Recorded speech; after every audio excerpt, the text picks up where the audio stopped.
2015मध्ये माझ्या प्रकाशित झालेल्या तोरण काव्यसंग्रहामधील एक माझी कविता माझा गाव. भीमा तीरावर छोटं वसलं हे माझं गाव, काव्यात पुजलं मी खरपुडी हे त्याचं नाव.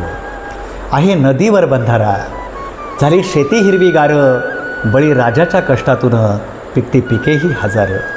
मुलांसाठी आहे शाळा, छान सरस्वती मंदिर, देव मानून कर्माला उघडले ज्ञानाचे भंडार. लोक धार्मिक कार्यात येती मिळून सारी, विठ्ठलाच्या गजरात इथे फुलते पंढरी. लोक वर्गणीतून प्रवेशद्वार केले येथे वृक्षारोपण, शोभा वाढली वाढली केले गावाचे उद्यान. गावच्या वेशीला दिले तुकाई तुझं नाव, एकच मागणं आई गावच्या संकटाला धाव, गावच्या संकटाला धाव. गाव माझे